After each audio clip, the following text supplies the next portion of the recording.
അമേരിക്കയുമായുള്ള ബന്ധം തകർന്നാൽ എന്താ? ചൈനയുമായി സൗഹൃദം പുനഃസ്ഥാപിക്കാനുള്ള ശ്രമത്തിലാണ് പ്രധാനമന്ത്രി നരേന്ദ്രമോദി എന്ന് തോന്നുന്നു. അയൽക്കാരാണെങ്കിലും പരസ്പരം അത്ര നല്ല ബന്ധത്തിലല്ലാതിരുന്ന ഇന്ത്യയും ചൈനയും വീണ്ടും ചില വികസന കാര്യങ്ങളിൽ ഒന്നിക്കാനുള്ള സാധ്യതയാണ് കണ്ടുവരുന്നത്.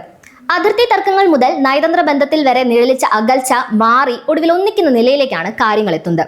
സ്വതന്ത്ര ബന്ധത്തിൽ ഇരു രാജ്യങ്ങൾക്കുമിടയിലെ മഞ്ഞുരുക്കത്തിന്റെ അവസാന തെളിവാണ് ഓഗസ്റ്റ് 18-ന് ചൈനീസ് വിദേശകാര്യമന്ത്രി വാങ് യിയും ദേശീയ സുരക്ഷാ ഉപദേഷ്ടാവ് അജിത് ഡോവലും നടത്തിയ കൂടിക്കാഴ്ച. 2020 ജൂണിലെ ഗാൽവാൻ ഏറ്റുമുട്ടലിന് ശേഷം ആദ്യമായാണ് ഒരു ചൈനീസ് വിദേശകാര്യമന്ത്രി ഇന്ത്യ സന്ദർശിക്കുന്നത്. ട്രംപിന്റെ വ്യാപാര താരിഫ് നയങ്ങളെ ചൊല്ലി ഇന്ത്യ-US ബന്ധത്തിലുണ്ടായ തകർച്ചയും മാറുന്ന ലോകക്രമങ്ങളും ഒക്കെ കണക്കിലെടുക്കുമ്പോൾ ഇന്ത്യയെ അവഗണിക്കാനാകില്ലെന്ന തിരിച്ചറിവ് ചൈനയിൽ ഉണ്ടായിട്ടുണ്ട്.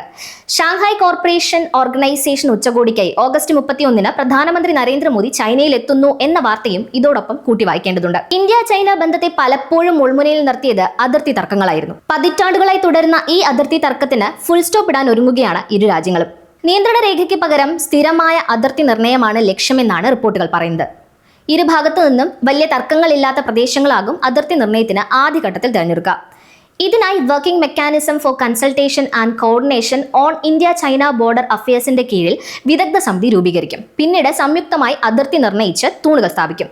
ഗാൽവാൻ സംഘർഷത്തിന് ശേഷവും തുടരുന്ന സേനാ സാന്നിധ്യവും പിൻവലിക്കാനുള്ള ശ്രമങ്ങളും ഇതോടൊപ്പം ഉണ്ടാവുമെന്നാണ് റിപ്പോർട്ടുകൾ പറയുന്നത്. അതിർത്തിയിൽ സമാധാനം നിലനിർത്തുക, വ്യാപാര ബന്ധം പുനഃസ്ഥാപിക്കുക, നിക്ഷേപങ്ങൾ പ്രോത്സാഹിപ്പിക്കുക, നേരിട്ടുള്ള വിമാന ബന്ധം എത്രയും വേഗം പുനരാരംഭിക്കുക എന്നിങ്ങനെ തന്ത്രപ്രധാനമായ ലക്ഷ്യങ്ങളാണ് രണ്ട് രാജ്യങ്ങളുടെയും കൂടിക്കാഴ്ചയുടെ ഉദ്ദേശം.